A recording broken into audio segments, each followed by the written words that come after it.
Today's daf we're going to be learning is Bava Kamma daf Lamed Aleph.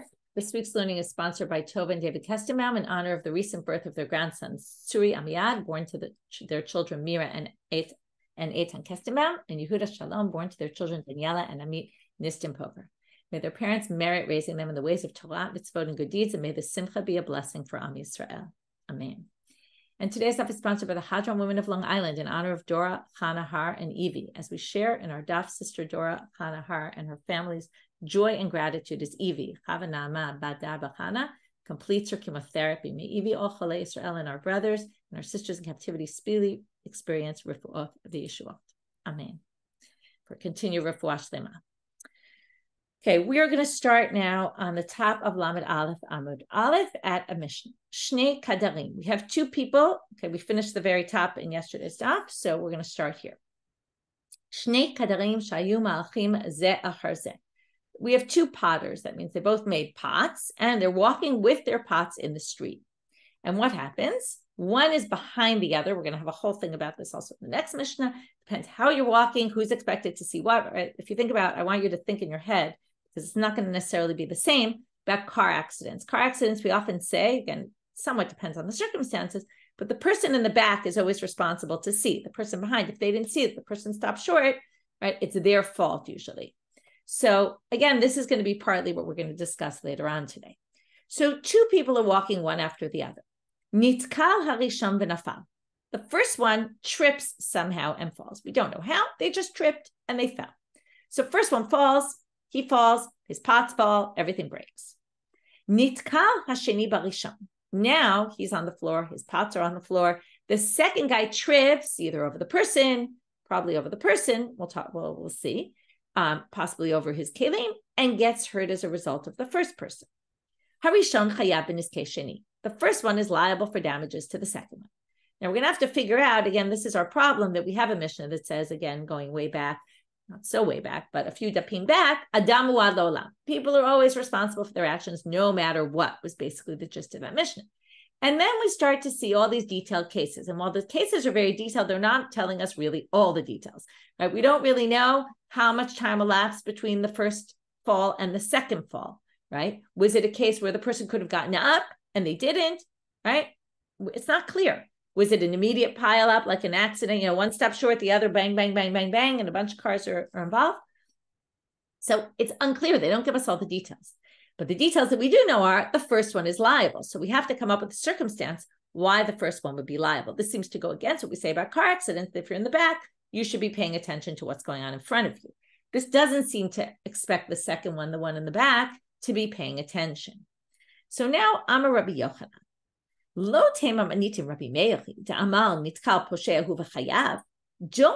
that the Mishnah only holds by Rabbi Meir, who basically says nitkal is poshea, and that's why the first one's liable. Because again, what does this mean? If you trip, there's no such thing as just an accident.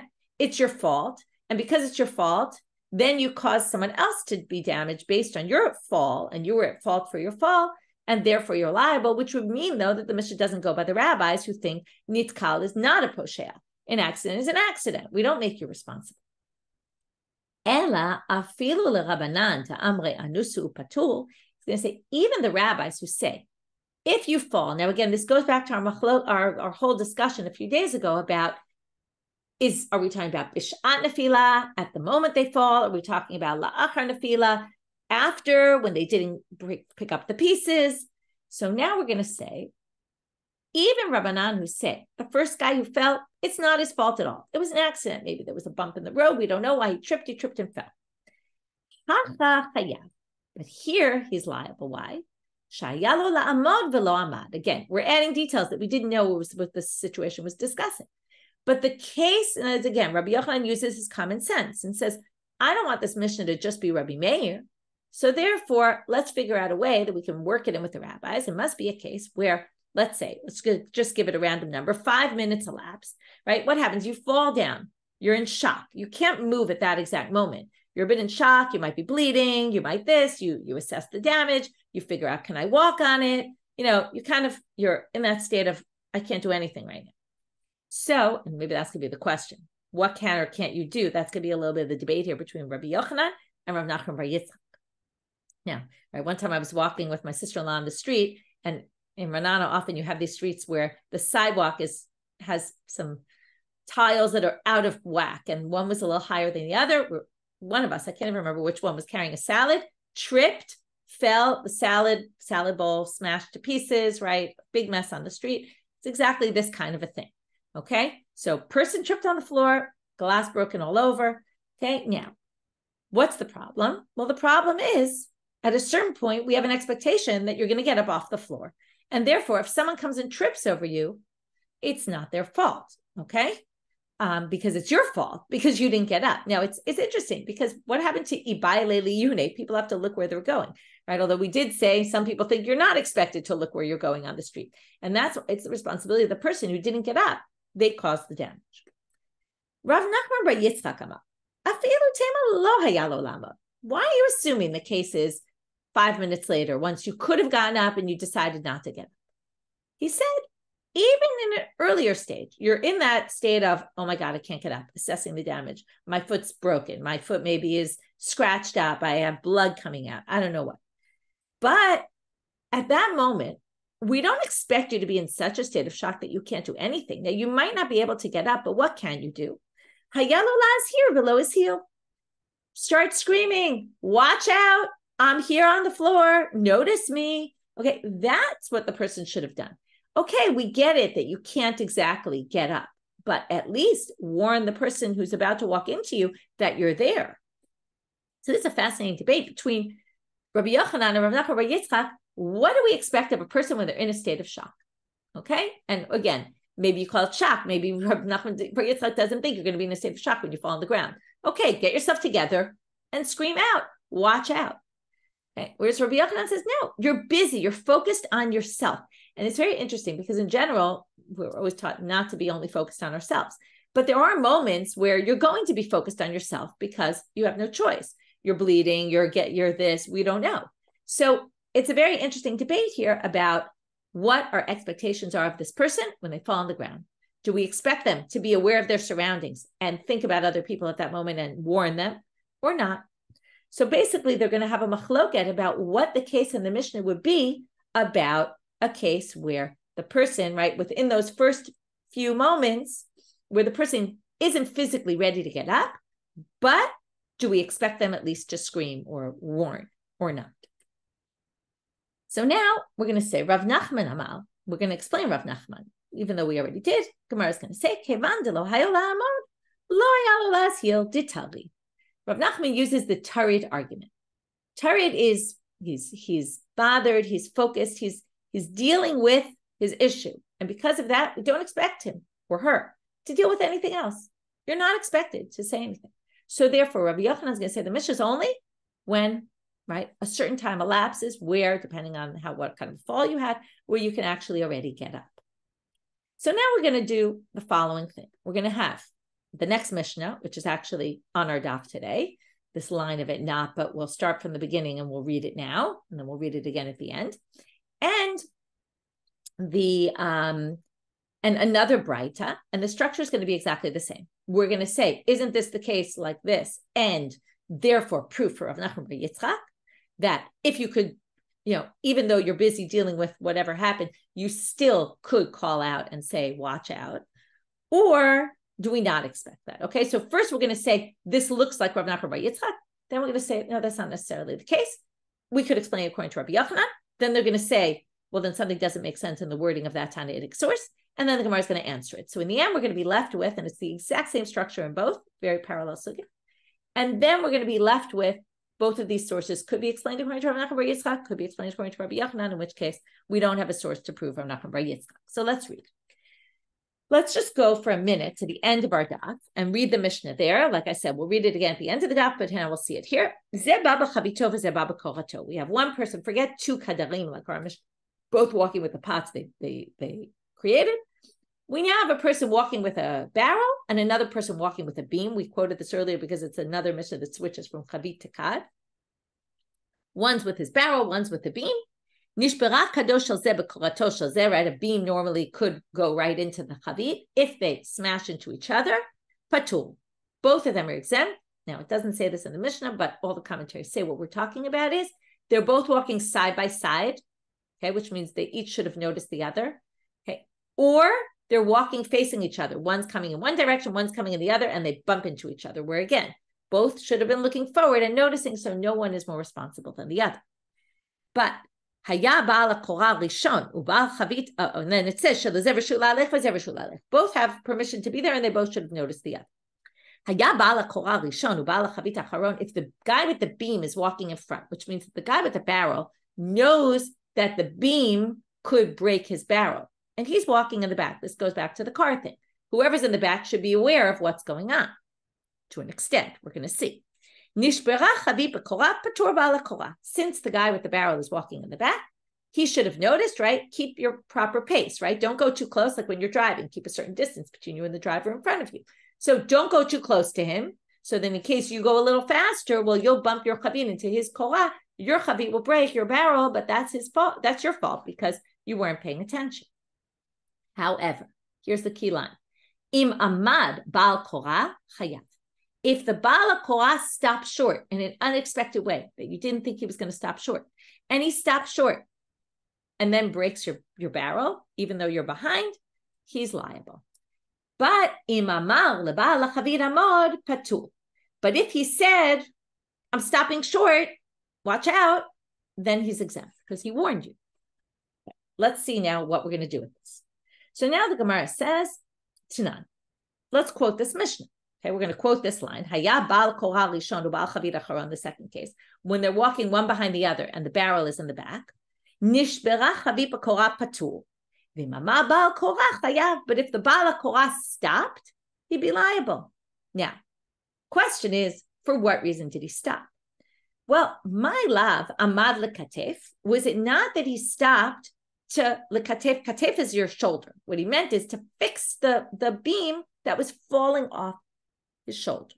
Okay, so we have a guy walking with a beam on his shoulder, and the beam starts falling, and he stops to fix it onto his shoulder. De orchehu. We say this is typical. Now, it's a little unclear why typical should matter, but Rabbi Yochanan explains it a little differently, and I think his pshat makes a lot more sense, and I'm going to go with it. Rabbi Yochanan says, he basically puts it into the language that we're looking for, which is talud, which means that if I'm walking, okay, forget this guy, let's say it's me. I'm walking and I'm trying to adjust my load as I'm walking because all of a sudden it starts falling. Now, what happens? I become focused on fixing it. Talud, okay? The Gemara doesn't use the language tarud. The Gemara uses typical. And some people explain it in that way, but it makes a lot more sense if you read the sugya the way Rabbi Yochanan does, which means that basically it's about to fall. I adjust my load and I'm focused on it. Now, when I'm focused, because otherwise it's going to fall on the ground. I don't want it to fall on the ground. It might break. It might get ruined. Something might happen.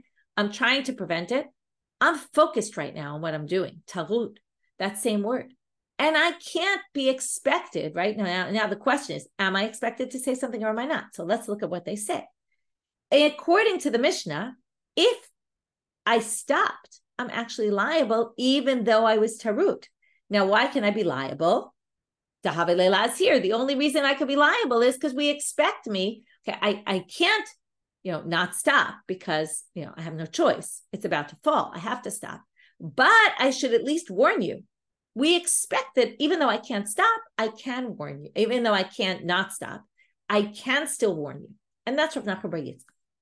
To which the Gemara says, who says that that's the case? It didn't give that detail and said you're stopping to adjust your load. Lo kashama lafush. You were stopping to rest. And that's why you're liable. Because if you're stopping to rest, right, you could rest in 10 seconds, you could rest in 20 seconds, you can take the time for a minute to just say, hey, by the way, I'm stopping, pay attention. Okay, like if you're in the street, you could blink your hazards or something, right? If you don't warn someone and then you stop in the middle of the street where nobody expects you to stop in the middle of the street, right? That's dangerous. Could be you're more responsible then, even though the guy behind you, right? I don't know all the rules and who's going to be responsible and what would happen in a court, but that's the logic here. So now we explained it according to Rabbi Yochanan as well, because we can say the reason why he's responsible was because he didn't say anything, but we're talking about not that he was talud, and therefore, right, if he was talud, no, we don't expect him to have said anything. And that's exactly the Gemara's question now. wait a minute. Amad l'chatef mai. So according to the way we read this source, according to Rabbi Yochanan, if I stopped because I wanted to adjust my load, I'd be exempt, patul. Well, maybe I am, but something doesn't make sense with this source. And this is a classic technique we employ when you have a source that gives a certain case where you are exempt. And then we say, well, if this case is exempt as well, this is a more unique case that it should have specified this to be very clear. So let's just read it and then you'll see. Adatani Seifa, the continuation of the Mishnah, which I read to you before, says, Im amarlo labala chavit amod patul. If you screamed out and said, I'm stopping, then you're exempt. Well, it should have been much more specific and said, in which case are we discussing? If the real distinction is, did you stop to rest or did you stop to adjust your load? Because that's two totally different cases. It should have specified that when it started to say, oh, well, if you warn that you're stopping, you'll be exempt. It should have said there. That's only when you're going to be liable. Kishamad lafush, when you stop to rest. Avalamad l'katef. But if you were busy adjusting your load, we don't expect you to have screamed anything and warned. We're not making you liable for damages. It wasn't your fault. You were focused. Amad l'katef, you would be patul. So why, instead of saying that, did it give this distinction of as long as you warned? To which the Gemara says no. It wanted to tell you as long as you warned, because what? They wanted to teach you a bigger chidush, as they say, a bigger unique halacha, which is hakamashmalan. It wanted to teach you the avagav da'amad lafush, even though you stop to rest, which theoretically you don't really need to, right? If you wanted to stop to rest, maybe we'll make you fully responsible, because why were you stopping to rest in the middle of the street? Well, kika amalo labala chavit amod patul. They wanted you to know that if you stop to rest, even just to rest, as long as you screamed out, watch out, I'm here, you relinquish all responsibilities. Okay, you're not liable anymore for damages. So now we've explained this source according to Rabbi Yochanan. So again, what we did was we tried to say the source is ba'amad l'chatef. I stopped to adjust my load, and that's why I'm going to be responsible if I didn't warn you, because Rav Nachman bar Yitzchak says, even though I was busy, it doesn't matter. We still expect me to be aware enough to warn. So I'm busy dealing with my own thing doesn't mean I can't be aware of my surroundings and know that I'm going to cause damage and I should at least scream out, right? Because screaming is not the same, or talking is not the same thing as, as being able to get up off the floor if I got hurt, or right, not stop if I'm busy adjusting my load. But we then said, no, the source might not be talking about a case where I stopped to adjust my load. The source could be talking about a case where I stopped to rest. And then I'm clearly going to be responsible if I didn't warn you, and responsible if I did. But then the chidush is I'm going to be responsible even if I did warn you, I will be exempt.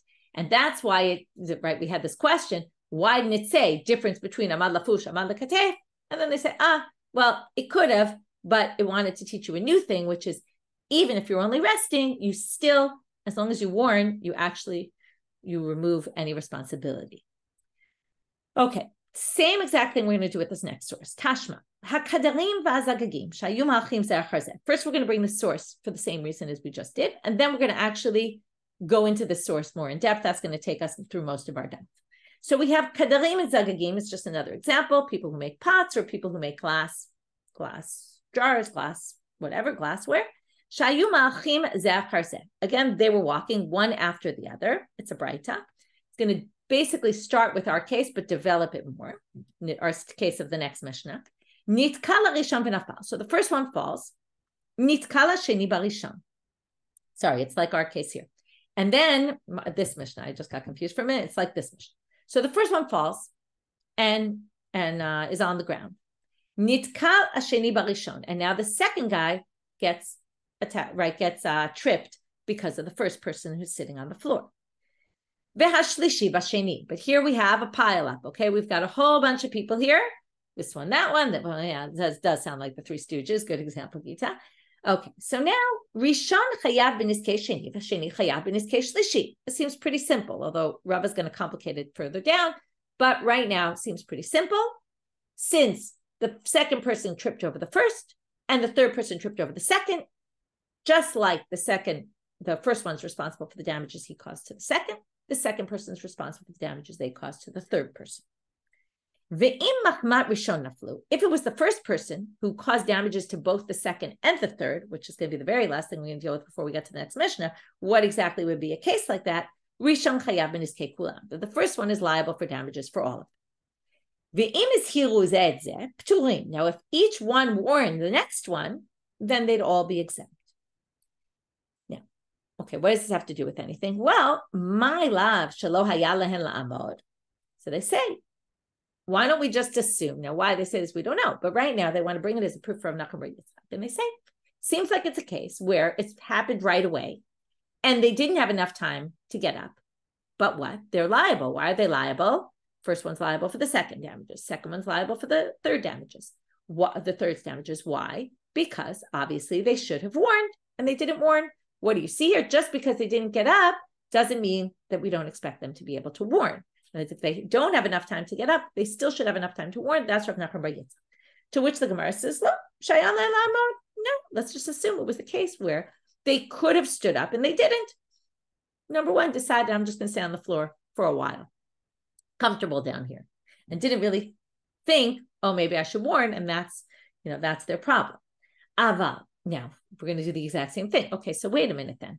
So if they couldn't have gotten up, they'd be exempt even if they didn't warn, like Rabbi Yochanan, which is what we just wanted to read the source according to Rabbi Yochanan. Well, then Adatane Seifa, same exact thing we're going to do as we did before. It says patul. It says if they warned each other, they'd be exempt. Now it should have said instead, it should have distinguished within the source itself. This whole case, when did it happen? In a case where we're talking 5 minutes later when they could have gotten up and they didn't. Right? It would be obvious that would be the distinction you want to make in the source itself to say when you're liable, when you're not liable. So if really we're reading this according to Rabbi Yochanan, why didn't it state the obvious, which is we're going to distinguish between a case where the person should have gotten up and the person shouldn't have, didn't have yet enough chance to get up. To which they say no. Again, Kamma, they wanted to teach you a bigger chidush, a bigger thing, which is same exact thing as last time. The unique thing they wanted to teach you here is that when they started to bring this case of, oh, but you're exempt in this case, is that warning by itself is enough. Meaning, if you should have gotten up off the floor and you created this obstacle in the middle of the floor, in any case, we're going to basically say, if you warned each other, you're exempt. Okay? So now, that's our case. So now we started to prove it according to Rav Nachman bar Yitzchak, that he's right. In the end, we say maybe Rabbi Yochanan is right as well. These two sources were inconclusive either which way. Now we're going to bring a statement of Rava about this Breita that we just quoted with the three people. And even though it sounded very clear from the Breita, the first one is responsible for damages to the second is responsible for damages to the third. We're going to go off on a bit of a different tangent here, which is Rava is going to say it's not true. They're not liable in the same way.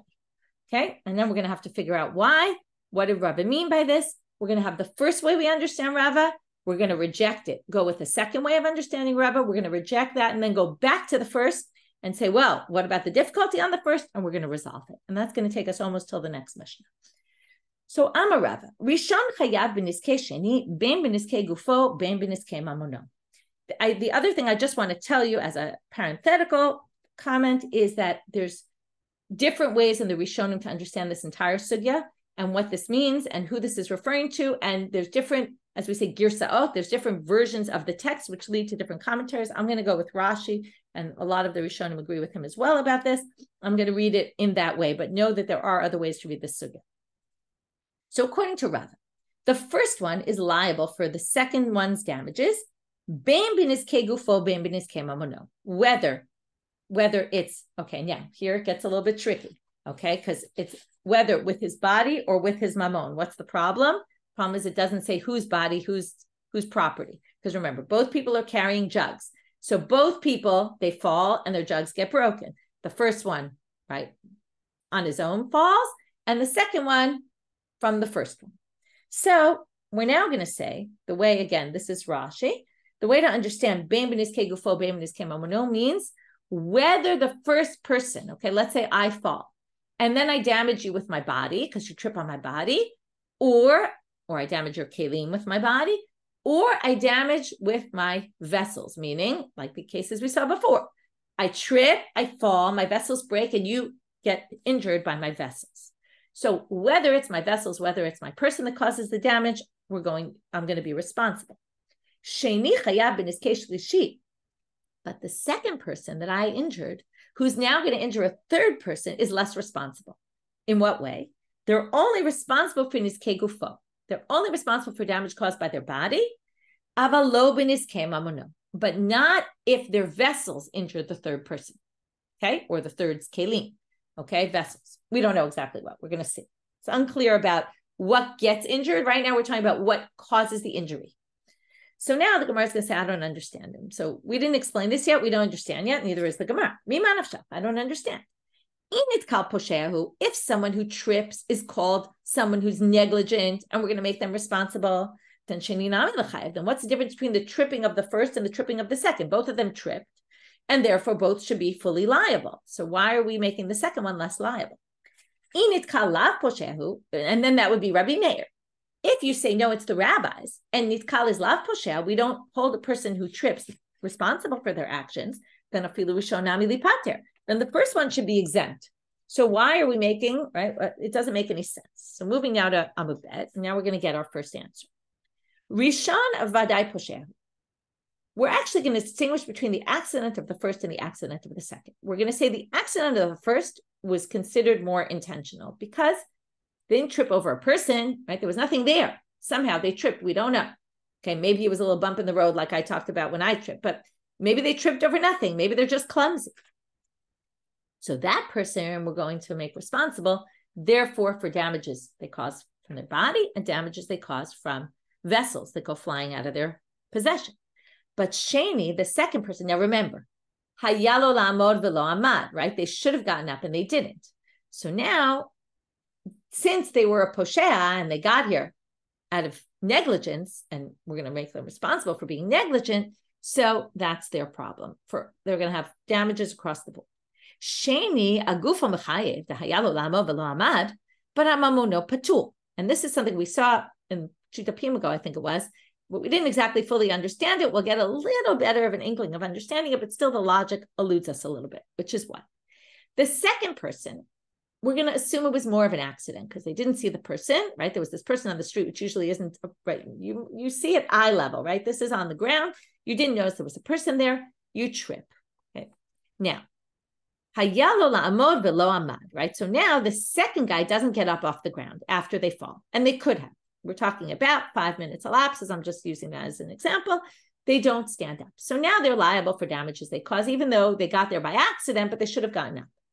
But hamamono patul. But when it comes to the vessels that they broke by falling, if you remember, we had this distinction. Rabbi Yochanan made this distinction that if somebody, to Dapim ago, if somebody falls and it's ones, we're going to treat it differently than if somebody falls when they're more responsible, right? If it was, or if they break it, or they leave their vessels in the Rishon Rabim on purpose and they cause damage, that's not the same as if they trip and they fall on something. So basically, we're going to say the second person who tripped and fell on the first, and now about their body, they should move their body because first of all, they're not going to sit there for the rest of their lives, right? They're going to get up and they're going to move their body, but they should have done that. But the bore created, again, what's the problem? Vessels on the ground are considered like a bore, like an obstacle in the public domain. In the case where you got there by onus, where it wasn't your fault, then you're going to say, hi, bira, lav anakrite. I didn't dig this well. What's the bore talked about in the Torah? A bore is where I dig a bore and I create an obstacle. Now, there seems to be intentionality there. I didn't intend to create a bore here. I just tripped over you, or you tripped over me, let's say in my example. So there was some person on the floor, totally unexpected. By the way, this happened to me once many years ago. I was on a train and it was nighttime and I walked in the aisle to go to the bathroom, I think it was, and I stepped on people. I didn't realize that there were people sleeping in the aisle. It was some train in Europe somewhere, and there were people sleeping on the, in the walkway. And I didn't realize. I was so shocked. I stepped on a person. You think, when am I going to ever step on a person? But sometimes you don't expect them to be there. And it was dark and I didn't see. And, I stepped right on somebody. So basically, that person was there intentionally and they were doing something not smart, which is go lie down and go to sleep in a place where people are supposed to be walking. But now here comes the fascinating thing. If a person falls and then doesn't pick themselves up, that's their problem. You should have gotten up. But if vessels broke because they fell and tripped over somebody else, then we're not going to make them liable for the damages caused by their vessels. That's what they're basically saying, which again is odd because, okay, enough time has passed. You caused damage, it wasn't your fault, but still you should pick up the pieces. No, they say if you got there when it wasn't your fault, and that's the difference between person one and person two. Person one didn't fall over a person. So they're more responsible for what they did. And to the extent that they also have to pick up all the shards. But person two is only going to be responsible if they don't pick themselves up. But the shards, they don't really have to pick them up. Which again is hard to understand in a logical sense, because in the end, you made a mess, pick it up so you don't cause anyone to get damaged by it. But if you think of the world of the Torah prohibition of bore, it's ki yichre ish bor, if a person digs a well. Digging is an intentional act. It wasn't intentional. Again, the first person wasn't intentional either, but we say nitkal posheh. It was an accident that you should have avoided. The second one, we don't say you should have avoided it. Again, why shouldn't you have avoided it? Could be the other person's more responsible than you. Again, it's a matter of shifting blame.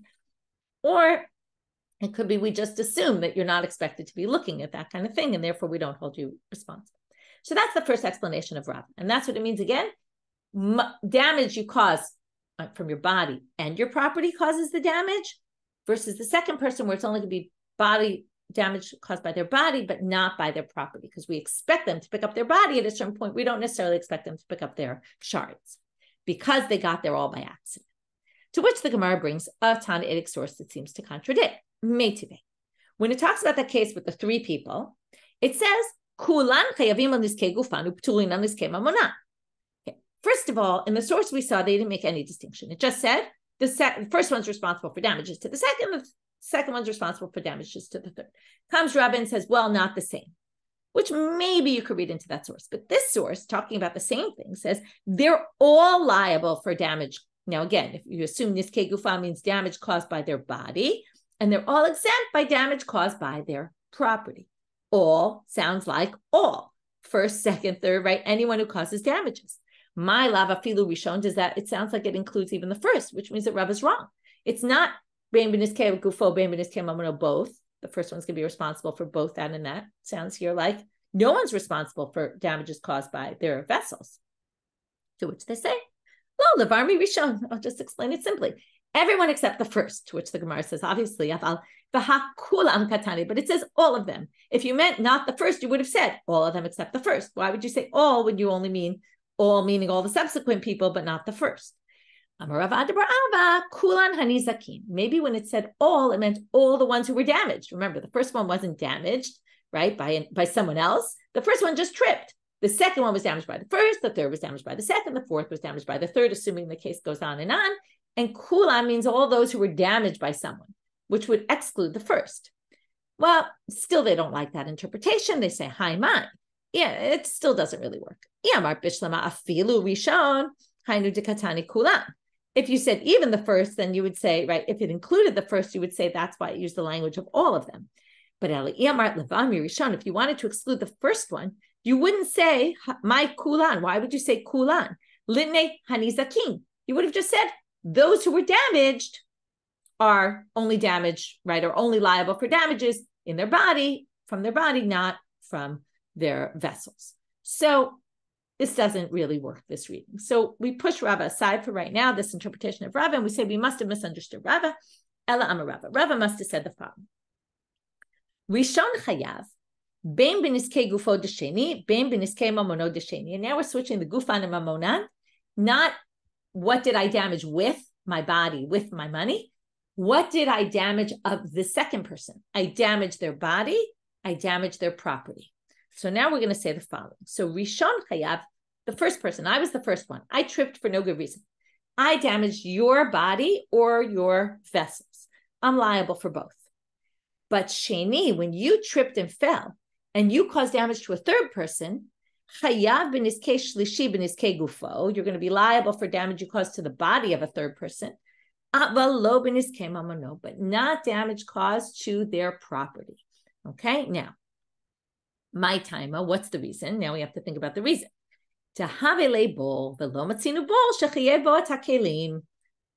Very simply. Okay, let's go back and go through. Again, this goes back to where do we categorize things? As soon as we put something in the category of bor, then remember, bor is liable for damages according to the Torah only to an animal, right? Remember, shor velo adam, chamor velo kelim. It said shor or chamor. Now, shor means you're only liable for animals, but not for people, for humans. But it's not exactly true. You're not liable for human damage if you kill the person, but if you injure the person, you are. When it comes to a kli, a vessel, chamor velo kelim, the word chamor comes to exclude vessels. You're not liable for vessels at all. So you're liable for damage to humans, but not for vessels. So therefore, let's just understand. The first person is called Adam Mazik. Why? They're all damages they cause is because both with their vessels and all that, everything, because they fell and nitkal posheh, right? A person who trips, it's their fault. Therefore, any damage caused, whether it's to, right, they didn't get up, they cause damage to a person's body, they cause damage to the kelim, they're all responsible. However, the second person is considered bor, because since they didn't do it on purpose, and now they should have gotten up and didn't, they become like a bor. It's basically like they've created an obstacle in the public domain. It's fascinating because it's their body, right, which is now being ruled like a bor. Okay, because they weren't responsible for the fall, the fact that they didn't get up is basically a rule of bor. Once it's bor, they're only going to be liable for damages that cause to a person, not to vessels. So now they're going to say this doesn't exactly work. Why not? And first of all, the whole thing is a little bit ridiculous, but they could have rejected it for other reasons as well. But they're going to reject it for the following reason. If you remember, there's a big machlok at Rav and Shmuel about, is bor a case where you were mafkir it, right? Where you said, this is not mine anymore, or where you own it, right? Or both. So, if you say bor is anything, whether I made it ownerless or I didn't make it ownerless, any obstacle I put in the public domain is bor, then it works perfectly because I left myself in the public domain, right? This is now the second person, not me, but the person I injured. They left themselves in the public domain. They obviously, did they make themselves ownerless? No, there's no such thing. Of course, you want to keep yourself. You don't make yourself ownerless. So there's no such thing. So that fits perfectly with Shmuel because Shmuel says a bor is any obstacle in the public domain. Doesn't matter whether you made it ownerless or you still own it. It's bor. Remember, Rav says once it's your own, if you keep it, it's your own, and then it's your possessions, which would then be shor, which would be liable for kelim. In this case, you would probably just say it's Adam because you wouldn't call yourself your own property, right? You could call yourself an obstacle, call yourself a bor. You wouldn't call yourself, I'm not my own property, I am myself. But then you'd be liable because of Adam HaMazik. So that's why Rav Rav says it's only if you're mafkir that it goes into laws of bor. If you made it ownerless, you obviously didn't make yourself ownerless. And if you didn't make yourself ownerless, then it's not a din of bor, which means it wouldn't go into that category, which means it wouldn't be exempt for kelim. So this doesn't make sense at all. Therefore, according to him, so they totally reject the second explanation, which makes no sense that you, as an obstacle in the public domain, become a bor and then are exempt for vessels that you do. Doesn't work. So la'olam dit amar meikar. So let's go back to option number one. Okay, let's remember what option number one was. Option number one was where you damage, right? We said your damage, it's the first person is liable for damages they cause from their body and damages they cause by their vessels. Since, right, I tripped and it's really my fault, I was negligent, so any damages I cause, I'm liable for. Whereas the second person, because they were anus, it wasn't their fault for falling, it was my fault that they fell. The damages they cause are only going to be damages they cause from their body, but not from the vessels that go flying and that they didn't pick up. If they didn't pick themselves up, it's a problem. If they didn't pick the vessels up, we're going to let them go. Even though, again, it was hard to understand the logic behind that, but we tried to say, well, look, they didn't dig the bore, so it's not really, there was no intentionality here at all. Now, what was the problem though? You said, but wait, the source says they're all liable. They're all liable b'niskei gufan and not b'niskei mamonan, right? They're ptulim on niskei mamonan, and we said all must mean the first person also, which means they're not liable for damages caused by their property, by the vessels that broke. So how can you explain that? Shiur Gemara, Rav Adabar min Yume Kamei de Ravina, Shuzku Kelim beKelim. Well, when my vessels go flying, right, and then I leave them on the ground, I'm the first person. Now, it's true, I was Poshea, and that's called Adam Mazik, and I now cause damages. It's my fault I didn't get up. So me, I'm a human, right? I cause damages, and that's in the damages of everyone, right? I cause damages to anything. But my kelim, the damaged kelim, are only bore. I'm going to be exempt if my vessels, even as the first person who caused the fall, basically, I'm held responsible, but my vessels broke. I didn't pick them up. Those are not going to be liable if they damage vessels because that's bore. So even though I caused the fall, my vessels are still obstacles in the public domain, which are like bore. So if I damage vessels, everyone's going to be exempt, even the first person. And then that doesn't mean, though, I'm going to be exempt if those vessels damaged a person. Okay, that doesn't exempt me from that, which then can be read again. The first person is liable for damages caused by their body and damages caused to humans from the vessels they left. And the second person is only going to be liable for damages caused by their body, but not for damages caused by their vessels. Okay, and certainly not to vessels of another person, but even that. Okay, and that's how we're going to explain it. So we end up explaining this distinction. Now, Amar. And then, okay, so you're asking, do I have to make the vessels ownerless? So it depends if you hold by Rav or Shmuel. Then either Shmuel, it doesn't matter if you made the vessels ownerless, and according to Rav, it would only be if you made the vessels ownerless. Okay, yes. So now Amar. Now we just have to go back to this one line in the Braita that we didn't understand. If they fall because of the first, if they all fall because of the first, meaning second and third tripped on number one, Rishon chayab b'niskei kulam. Machmat Rishon hechi nafil. How are you going to have a case of this? Because if the second one tripped over the first, then the third one should have noticed the second one tripping and therefore should pay attention. So why are we making the first one responsible for both? So it would have to be a case where the third one didn't see the second one. So now we're going to have two possibilities. The person was lying across the width instead of lying, straight forward, and then basically the second one tripped and then the third one tripped somehow. You wouldn't get to the first one really, but it was the person was lying, going across the width of the public domain.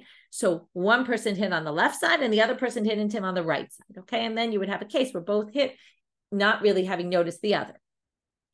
Which they say is angled, where again the third person, you would say it's on an angle, or a diagonal. So the second person kind of was, let's say, I don't know, a few feet forward when they tripped on. But the third person came on, let's say, the right side where the body was, when the person fell, the feet, let's say, were much closer to this side. So they didn't see the second person because the second person was further on. And then, theoretically, both could hit kind of at the same time or without noticing each other. Okay, there's some people who talk about what's a nafkamina between them, but we're going to leave that. Now we're going to get to the Mishna that we already read, so it'll be easy. One has a barrel, one is carrying a beam, and they're both walking either next to each other or facing each other, coming in opposite directions of the street, walking toward each other. Nishberak kado, remember we switched from chavit to kad here, but the jug or the barrel of one, it breaks on the korah of the other, beam breaks the kad, patul, so the owner of the beam is exempt. And the real important part is not only do they have permission to go, but they should have noticed the danger coming. But if they were walking where the one with the beam was in front and the one with the barrel was behind, again, well, the one with the barrel should have noticed and shouldn't have gotten too close to the one with the beam so that the beam doesn't hit into their barrel. And therefore patur bala koha, right? The owner of the beam is going to be exempt. We'll just continue one more line because we already read this. But if the bala koha suddenly stops, then he becomes liable. But if the owner of the barrel screams out, watch out, I'm going to stop, and then the person carrying the barrel continues to walk, then we're going to basically say then the owner of the koha is exempt, because they've resolved their issue by warning. And once you warn, you're no longer responsible. So we'll get back to this Mishna and we'll finish it up tomorrow, but that was at least the first part of the Mishna. So quick review of today. We started with the two kadarim who were walking, right? And then one bumps into one, right? One trips, the next one bumps into that next one. And then we said, we had a big machloka, Rav Nachman, Rabbi Yitzchak, and Rabbi Yochanan. Do we expect the person immediately to at least warn or not? If they're busy and focused on what they're dealing with themselves, at that moment, they actually aren't responsible to go warn. And the issue is only afterwards when they could have gotten up and they didn't get up. And then we tried to bring sources to prove Rav Nachman bar Yitzchak, but we weren't successful. Then Rava came. We already brought in this Braita as the second proof for Rav Nachman bar Yitzchak about 3 people. And then it seemed from the Braita that everyone was liable on the same level of responsibility. It even seemed that way from a Braita we quoted later, but somehow Rava makes a distinction. And then the question is, what distinction does he make? We try one option, we switch it, we try a second option. Neither one works. We go back to the first option and explain how we can make that make sense.